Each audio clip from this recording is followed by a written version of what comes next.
नमस्कार, स्वागत है आपका बोलतंत्र पर। और बहुत पुरानी बात है, बाबू बेनी प्रसाद रहे हों या शरद पवार जी रहे हों, शरद यादव जी रहे हों, ये लोग तमाम लोग ये बात कहते हैं कि पहली पीढ़ी मारी जाएगी, दूसरी पीढ़ी जेल जाएगी, तब तीसरी पीढ़ी राज करेगी। ये तमाम पिछड़ी जातियों के संघर्ष का वाक्य है। उत्तर प्रदेश में अगर देखें तो पिछड़ी राजनीति के नेतृत्व की जो बात हो रही है वो मुख्यतः जिस मोर्चे से हो रही है, उस मोर्चे के मुखिया और उत्तर प्रदेश में मुख्यमंत्री पद के उम्मीदवार भी हैं बाबू सिंह कुशवाहा जी हमारे साथ हैं। पहला सवाल बाबू जी यहीं से शुरू करेंगे। पिछली बार भी ये सवाल था लेकिन इस बार थोड़ा इसका अंदाज नया है कि तमाम पार्टियां इस बार यही दावा कर रही हैं कि वो पिछड़ों के नेतृत्व की बात कर रही हैं, लेकिन उनके मैनिफेस्टो और उनके वादे जब मैं देख रहा हूं तो उसमें रोजगार की बात है, विकास की बात है, बिजली पानी की बात है। यही तमाम बातें करके भाजपा आई थी, लेकिन वो भी पिछड़ों का दावा करती थी, पिछड़ों के दावे खो गए। तो ये पार्टियां दावा करते करते क्या सरकार में आने के बाद इनके पास भी मुद्दे खो जाएंगे? क्योंकि मैं किसी मैनिफेस्टो में ऐसा नहीं देखता हूं कि पिछड़े के लड़के को पुलिस भर्ती में दिया जाएगा या तमाम कुशवाहा, शैख, किसानी और कुर्मी जातियां इनकी सरकारी नौकरियों में कैसे भागीदारी सुनिश्चित हो, उस पर बात हो। वो बात केवल आप कर रहे हैं। इससे आपको क्या लगता है किसका हित सधने वाला है? देखिए, मैं खास करके अगर आप देश की राजनीति पर मैं नहीं जाऊंगा, लेकिन मैं उत्तर प्रदेश की राजनीति के बारे में कहूँ।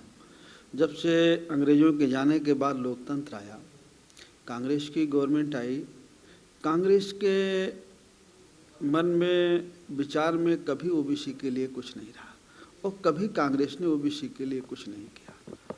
उसके बाद जो बीजेपी आई, बीच में लोकदल आया, चौधरी साहब आए, चौधरी साहब ने के साथ में एक बारगी बैकवर्ड क्लास के लोग लामबंद हुए, लेकिन उनको बहुत ज़्यादा टाइम नहीं मिला, शायद तो कुछ करते।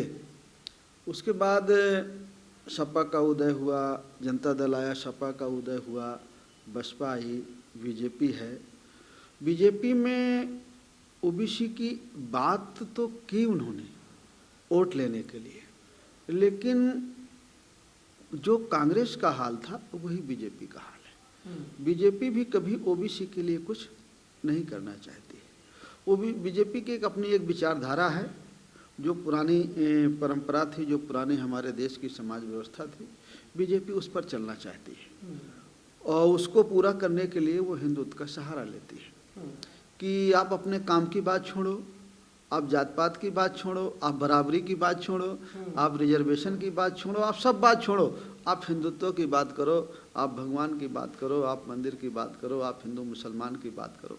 इस बात में वो उलझाना चाहती है।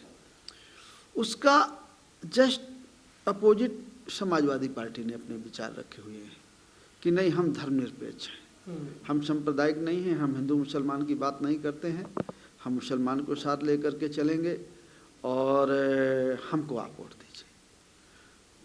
जो मुद्दा उनका है कि वो कुछ नहीं करना चाहते हैं, धर्म के नाम पर, मजहब के नाम पर वोट, वही मुद्दा समाजवादी पार्टी का है। समाजवादी पार्टी जितना मजबूत होगी उतना बीजेपी मजबूत होगी, जितना बीजेपी मजबूत होगी उतना समाजवादी पार्टी मजबूत। मैं देखो एक आपको बात बताऊं, बीजेपी समाजवादी पार्टी दोनों कमज़ोर हो गई थी जब बीएसपी चुनाव लड़ी थी और जीत गई थी। ये बात मालूम है। तो जब अब यही इनकी दोनों की चाहत ये है कि हम ही लड़ाई में रहें, या बीजेपी लड़े या समाजवाद लड़े, समाजवादी पार्टी लड़े, और दोनों कुछ नहीं करना चाहते। एक समाजवाद की बात करती है, धर्मनिरपेक्ष की बात करती है, दूसरा मजहब और धर्म के नाम पर। तो लोग देखिए, चुनाव का मौका है, हम लोग कह रहे हैं, सारी पार्टी के नेता अपनी अपनी बात कह रहे हैं, लेकिन इस बार के चुनाव में बहुत सारी चीज़ें आप ये देखेंगे परिवर्तन कि जनता को अपने आप कुछ जानकारी है, जनता में मैसेज है कि उसे क्या करना है। मेरा ऐसा मानना है कि बीजेपी के विरोध का फायदा समाजवादी पार्टी उठाना चाहती है, लेकिन समाजवादी पार्टी को ये पता नहीं है कि उसका भी कितना विरोध है। उसकी 5 साल की भी सरकार को देखा है लोगों ने। विकल्पहीनता के कारण में सपा का विरोधी बीजेपी में जाता था, बीजेपी का विरोधी सपा में आने की कोशिश कर रहा था। लेकिन अब जब भागीदारी परिवर्तन मोर्चा है तो लोगों के पास एक विकल्प है, जो ना लोग भारतीय जनता पार्टी को चाहते हैं, ना समाजवादी पार्टी को चाहते हैं। मेरा ऐसा मानना है कि प्रदेश की बहुत बड़े पैमाने पर लोग इन दोनों से खपा हैं और वो भागीदारी परिवर्तन मोर्चा के पक्ष में वोट करेंगे, मतदान करेंगे।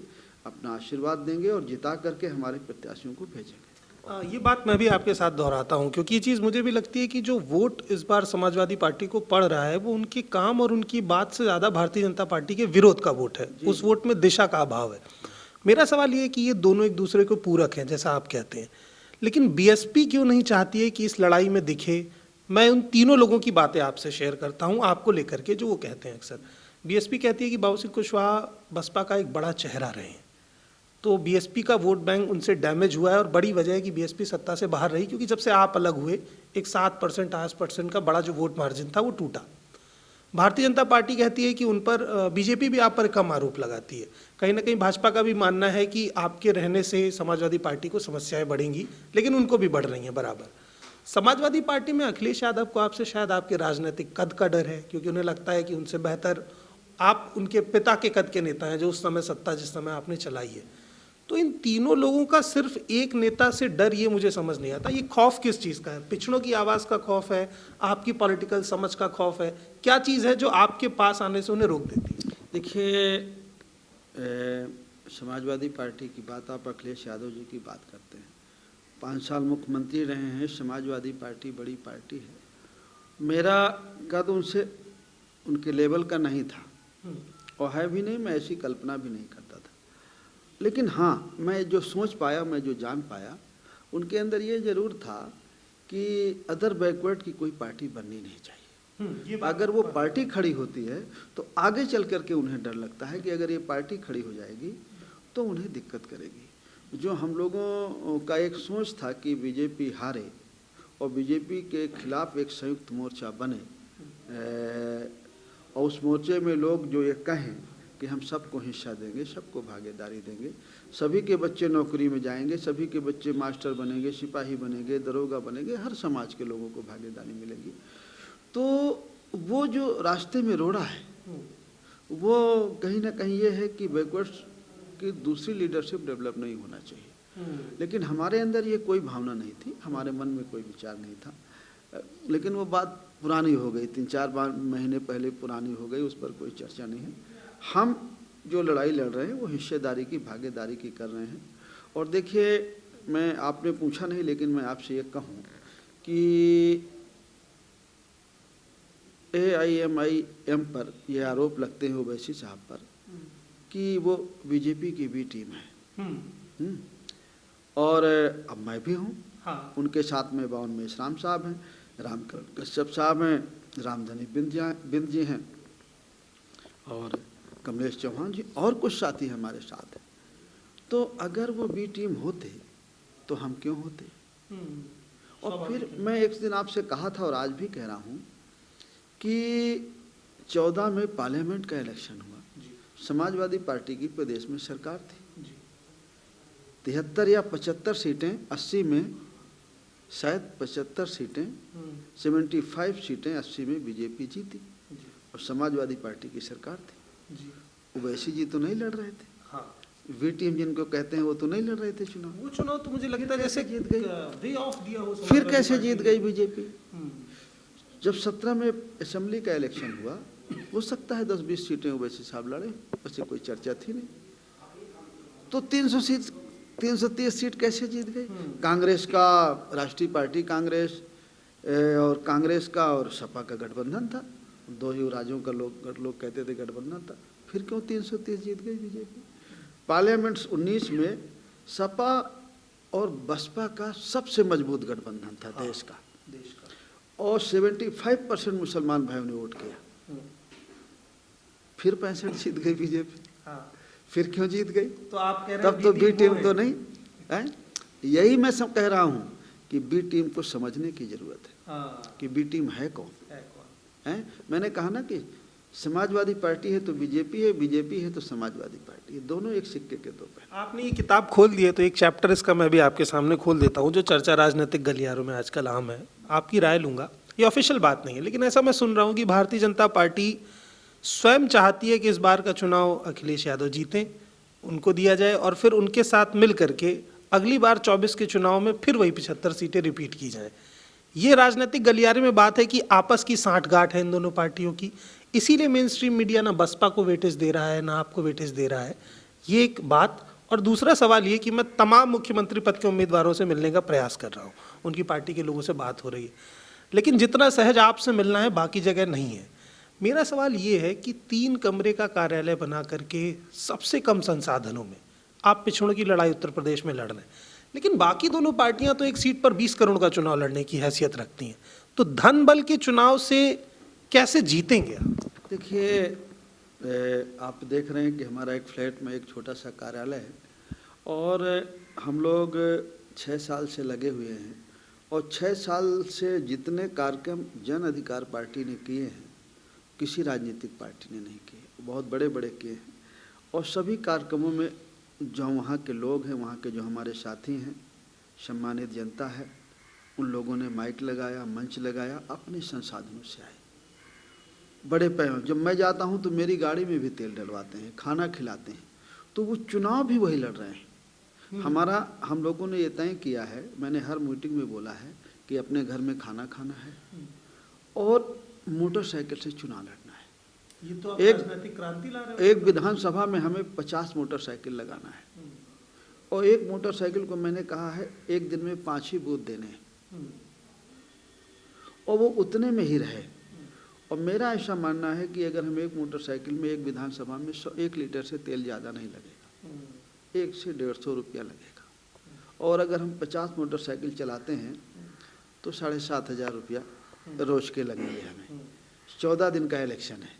अच्छा, एक चीज़ मैं पूछूंगा, क्या आपको नहीं लगता 75 गाड़ियों में तेल डलाते वक्त अगर तेल के दाम थोड़े कम होते तो लोगों को और सुविधा रहती? हाँ, देखिए, बीजेपी का विरोध तो इसीलिए तो है ना, महंगाई, चाहे वो डीजल पेट्रोल की हो, चाहे रसोई गैस की हो, घर का बजट बिगड़ गया, और चाहे वो एजुकेशन का मामला हो, चाहे रोजगार का मामला हो, ना रोजगार देने में फेल, स्वास्थ्य की अच्छी सुविधाएं देने में फेल, किसानों की समस्याएं उन्होंने बढ़ाई।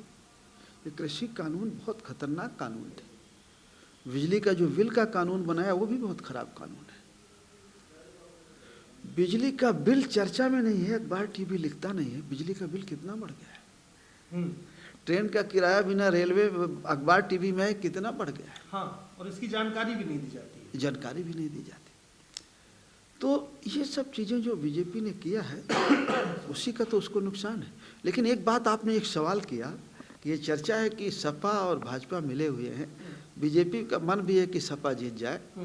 ये भी मैंने भी सुना है कि दोनों मिल के मैच हो रहा है। योगी जी से खुश नहीं है शीर्ष नेता? नहीं, मैं ये नहीं कहूँगा, उनकी पार्टी का मामला है, लेकिन मैं ऐसा मानता हूँ कि उनको ये है कि सेंटर में 24 में तो अगर ये आ जाएंगे तो जैसे आएंगे तो इनकी भी कानून व्यवस्था इनसे भी बड़ी मज़ेदार है। हाँ। भाई, जैसे कानून व्यवस्था समाजवादी की सरकार जैसे आएगी तो शपथ तो बाद में होगी, मारपीट पहले शुरू हो जाएगी। अभी सवाल आने वाला था मेरे जहन की तरफ से भी कि मैं देख रहा हूँ टिकट वितरण को लेकर के जितना उपद्रव समाजवादी पार्टी कार्यालय में होता है या पार्टी कार्यालय के बाहर होता है या तमाम विधानसभाओं में होता है, उतना मैं उजड्डता नहीं देखता हूँ कहीं। ये बात मैं ऑन कैमरा कहता हूँ, लेकिन मैं सवाल ये लेना चाह रहा हूँ कि जिस उत्तर प्रदेश में नेता की छवि यही है कि वो 4 गाड़ियों से चले, उसके पास बढ़िया साफ कुर्ता हो, वो उतरे, उसके उतरने से पहले 10 लोग उतरें और फिर उसकी एंट्री हो, जो फिल्म में दिखाया जाता है, उस छवि वाले प्रदेश में आप सामान्य कपड़े पहन के, जो केजरीवाल दिल्ली में आप कर रहे हैं, आप 20 साल से उत्तर प्रदेश में कर रहे हैं, इस चुनौती को कैसे स्वीकारेंगे कि एक सामान्य आदमी मुख्यमंत्री बने, जिसे आदमी को महसूस हो कि ये तो मेरे घर में उठा बैठा है, जो बात आप भी कर रहे हैं? तो ये चैलेंजिंग आपको नहीं लगता ना? एक तरफ वो फिनोमिना है जहाँ लोग 10-10, 20-20 गाड़ियों से पहुँच रहे हैं, पुलिस महकमा है उनके साथ, और यहाँ पुलिस आपकी गाड़ियाँ खुद ही रोक रही है भाजपा की, तो ये चुनौती कैसे स्वीकार की जाएगी? देखिए, उत्तर प्रदेश में तो भोकाल वाला सिस्टम है जो आपने बताया, 4 गाड़ियाँ हों, 6 गाड़ियाँ हों, लोग हों, समर्थक हों, पुलिस हो, ये तो है। लेकिन फिर भी हम ऐसी परिस्थिति में चाहते हैं और हमको लगता है कि हम लड़ेंगे, अच्छा लड़ेंगे, लोग हमें समर्थन करेंगे। अभी तो आप ये बात कह रहे हैं, 4 दिन पहले भरथना में हमारा रिजर्व सीट है, भरथना इटावा में भरथना पड़ता है, वहाँ कैंडिडेट था, उस हमारा कार्यालय था, उसके कार्यालय में गए, समाजवादी पार्टी के लोग तोड़ फोड़ किए, 5-7 लोग थे, बहुत मारा उनको, और थाने जाने की कोशिश की तो कहा साले जान से मार देंगे, उन थाने नहीं जा पाए, शिकायत नहीं कर पाए। तो बाबू जी, आपको नहीं लगता ये चीज़ नेगेटिव जाएगी सपा के लिए कहीं ना कहीं? क्योंकि जो चीज़ भाजपा कह रही है, आम पब्लिक में भी वही थॉट है कि बिजली मिल जाएगी ठीक है, पानी मिल जाएगा ठीक है, लेकिन अगर लाठी मिलने लगी लाल टोपी वाली तो फिर बिजली पानी धरा रह जाएगा। यही बात तो हम आपसे कह रहे हैं कि जो प्रचार तंत्र है हमारे पास, हम उसमें काम चला लेंगे, क्योंकि समाजवादी पार्टी के बारे में बीजेपी के लोग बता देंगे गांव वाले, और बीजेपी के बारे में आप लोगों को पता, हम लोगों को पता ही है। अच्छा, आपके लिए दोनों व्यवस्था कर रहे हैं। ये हमें बताने की जरूरत नहीं पड़ेगी, ये अपने आप वो एक दूसरे का प्रचार कर देंगे। और हमें तो ये बताना है कि आप हमारे बारे में देख लीजिए। हम तो यही कहे हैं कि देखिए, हमारा कोई दावा नहीं है। हम लोगों ने भागीदारी परिवर्तन मोर्चा बनाया है, बावन मेश्राम साहब की, ओवैसी साहब ने, सबने मिलकर मुझे कन्वीनर बनाया, कहा कि भाई ठीक है, सरकार बनाएंगे तो ऐसा करेंगे, मुख्यमंत्री बनाएंगे। ये बनेंगे या नहीं बनेंगे, मैं बहुत इसमें वो नहीं हूँ, लेकिन मैं अपने साथियों से सबसे ये कहता हूँ कि आप अपनी बात बताओ कि भाई ये कैंडिडेट है, ये कैंडिडेट है, आपने सबको देख लिया हो तो हमको भी देख लो जी। हैं। कुशवाहा जी हैं, ओवैसी साहब है, बावन मेश्राम है, समाजवादी पार्टी के राष्ट्रीय अध्यक्ष अखिलेश यादव जी हैं, बीएसपी की तरफ से मिश्रा जी, मायावती जी हैं, बीजेपी की तरफ से योगी जी हैं, मोदी जी हैं, इस मोर्चे की तरफ से कुशवाहा जी, ओवैसी साहब और मेश्राम साहब। आप किसको पसंद, आपको जो पसंद हो आप फैसला कर लीजिए। अच्छा बाबू जी, एक सवाल और था, जैसे अब आखिरी सवाल के साथ मैं ख़त्म कर दूंगा इस चीज़ को, ज़्यादा समय नहीं लूँगा आपका। जिस तरीके से मीडिया एक ट्रायल चलाता है, चुनाव से 3 महीने पहले से मैं उसे बड़ी बारीकी से देख रहा हूँ। कुशवाहा, सैनी, साकी की आबादी को 5 से 6% लिखा जाता है, जबकि आधारित आंकड़े 10% का इशारा करते हैं। आप जब अपनी मुख्य बात रखने का प्रयास करते हैं कि हम भागीदारी पे बात कर रहे हैं, तो सवाल पलट दिया जाता है मीडिया की तरफ से। मीडिया पिछड़ी जाति के तमाम नेताओं को स्पेस नहीं देती। इसमें मैं सिर्फ आपके मोर्चे की बात नहीं करूंगा, जो लोग सपा में भी गठबंधन में हैं और जो भाजपा के साथ भी हैं, मीडिया उन्हें भी उतना स्पेस नहीं दे रही है। तो मीडिया का जो ये मनुवादी रवैया है, या मैं इसको कहूँ कि छोटी पार्टियों को समय ना देना और बड़े नेताओं के चेहरे पर चुनाव को कराना ताकि छोटा नेतृत्व ना उभरे, इसको किस लहजे से देखते हैं और काशीराम जी से कितना तोड़ पाए थे, आप इस फ्रेम को कैसे तोड़ें? देखिए, इनका जो मेन मकसद है कि ओबीसी लीडरशिप को डेवलप नहीं होना देना, ये उनकी व्यवस्था का है। ये ऐसा उनका सोच है, ऐसा वो नहीं करने सोच करके वो करते हैं। ओबीसी के लोगों को वहाँ बुलाते हैं जहाँ उनका मोरल डाउन हो, आपस में लड़ें। ओबीसी का नेता ही ओबीसी को गाली दे, आपस में लड़ाएं, तो वहाँ लड़वाते रहते हैं उनको। तो मेरे साथ भी कोशिश हुई, मुझे भी बुलाने की कोशिश हुई, लेकिन मैं चला भी गया एक आध जगह, लेकिन मैं तो लड़ता नहीं हूँ। लेकिन फिर वहाँ वो लड़ाने वाले ही बुलाए कि इनको लड़ा दिया जाए आपस में। तो ये ओबीसी बहुत कहते हैं आपस में बट जाए, एक प्लानिंग के तहत होता है। तो इस चीज़ है। एक बात आपने शुरू में कही थी कि लोगों ने, शरद यादव जी ने या और नेता ने कहा कि पहली पीढ़ी मारी जाएगी, दूसरी पीढ़ी जेल जाएगी, ये बाबू जगदेव प्रसाद ने कहा था। जिनको बिहार लेनिन कहते हैं, बाबू जगदेव प्रसाद जी, जिनको कुर्था में मीटिंग कर रहे थे बिहार में, सामंत शाही लोगों ने उनको गोली मार दी थी सभा के दरमियान। पुलिस वालों ने ही गोली मारी थी, एक डिप्टी एसपी था शायद, उसने मारी थी गोली। उनका बेटा वो मिनिस्टर रहे हुए हैं, अभी अच्छे स्वस्थ हैं, हमारे प्रचार में आएंगे। बाबू जगदेव प्रसाद जी के लड़के का नागमणि जी, नागमणि जी, मियाँ बीवी दोनों मिनिस्टर रहे हुए हैं, सेंटर में रहे हैं, एक स्टेट में रही हैं। तो हमारे पास फ़ोन आता है, वो आएंगे हमारे साथ। तो उनका नारा था कि पहली पीढ़ी मारी जाएगी, दूसरी पीढ़ी राज करेगी, दूसरी जेल जाएगी। हाँ, पहली पीढ़ी मारी जाएगी, दूसरी जेल जाएगी, तीसरी राज करेगी, लोगों के लिए काम करेगी, बात राज की नहीं है। तो मेरे साथी सब कहते हैं कि भाई पहली पीढ़ी तो बाबू जगदेव प्रसाद जी मार दिए गए, दूसरी पीढ़ी में आप जेल हो आए, अब तीसरी पीढ़ी जो लोगों के लिए काम करेगी। तो हम तो उसी तैयारी में हैं कि जो हमारा यूथ है, जो हमारे बच्चे हैं। देखिए, हम लड़ाई इस बात की है, हमारे परिवर्तन मोर्चा की भागीदारी की, हम अपने बच्चों की भविष्य की लड़ाई लड़ रहे हैं, उनके हक अधिकार की लड़ाई लड़ रहे हैं। हमें क्या मिलेगा या नहीं मिलेगा, इस पर हमारी सोच नहीं है। हमारे बच्चों का भविष्य सच्चा हो, इस देश के गरीब का, कमज़ोर का, किसान का, बहन बेटी का भविष्य सच्चा हो, इस बात के लिए लड़ाई है। अगर हमारी बात लोगों को समझ में आ जाए तो अच्छी बात है। अगर लोगों को लगेगा कि हम इस लायक नहीं हैं तो लोग अभी हमें नहीं पसंद करेंगे। एक आखिरी सवाल और ले लेता हूँ कि तमाम मीडिया चैनल्स में डिबेट चल रही कि मोदी जी इस देश के युवा प्रधानमंत्री हैं, 4 घंटे सोते हैं, 22 घंटे जगते हैं। अखिलेश जी कहते हैं वो 3 बजे सुबह सोकर उठ जाते हैं, योगी जी कह रहे हैं वो 4 बजे सुबह सोकर उठते हैं। इन सभी की से उम्र के अनुमान में आपकी उम्र ज़्यादा है, 70-72 वर्ष की उम्र में आप लगातार ये काम कर रहे हैं, ये व्यक्तिगत सवाल है कि आप इन तमाम बड़ी पार्टियों से इस उम्र में कैसे लड़ेंगे और क्या मजबूती है आपकी? देखिए इनके पास बहुत बड़ा कैडर है। देखिए मेरे बाल सबसे ज़्यादा पके हैं, हाँ। हैं? लेकिन मैं उतना नहीं हूँ जितना आप कह रहे हैं, हैं? मैं 56 साल का हूँ। अच्छा। और मैं 70-72 में नहीं हूँ। लोग ऐसा अनुमान लगा देते हैं। मैं अभी ठीक ठाक हूँ। मेरा स्वास्थ्य ठीक है, मैं अभी काम कर रहा हूँ। लेकिन जो मेरा उत्पीड़न हुआ, जो मेरे साथ ये सब चीज़ें हुई, उस उत्पीड़न से ज़रूर मेरी ये हालत हुई है। लेकिन मैं ठीक हूँ, मैं भी काम करूँगा। देखिए कौन कितना काम कर रहा है ये देखने की बात है, और क्या काम कर रहा है। हमारी नीयत कितनी है लोगों के लिए काम करने की। अगर हम पावर चाहते हैं जहाँ पे बैठकर हम लोगों के लिए कुछ कर सकते हैं, उस जगह हम क्यों बैठना चाहते हैं? उसके पीछे हमारी सोच क्या है कि हमारा रुतबा रहे या वहाँ बैठ करके हम कुछ कर सकें। हमारा सोच, हमारी नीयत रुतबे के लिए नहीं है, वहाँ से कुछ करने के लिए है। इस देश के वीकर सेक्शन के लिए, दलित के, पिछड़े और अक़लियत के लिए, किसान के लिए, मजदूर के लिए, बेरोजगार बच्चों के लिए, उनके लिए एक समान शिक्षा पद्धति। किसान को खाद बीज सस्ती हो, बिजली सिंचाई के लिए फ्री हो, उसकी फसल की उसे सही कीमत मिले, एक समान शिक्षा हो, अनिवार्य शिक्षा हो, फ्री शिक्षा हो,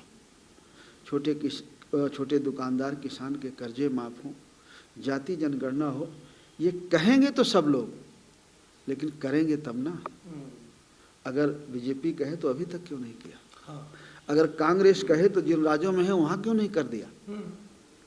और समाजवादी कहे तो 5 साल पहले क्यों नहीं कर दिया? ये सब गाड़ी चला चुके हैं, लेकिन ठीक नहीं चलाए।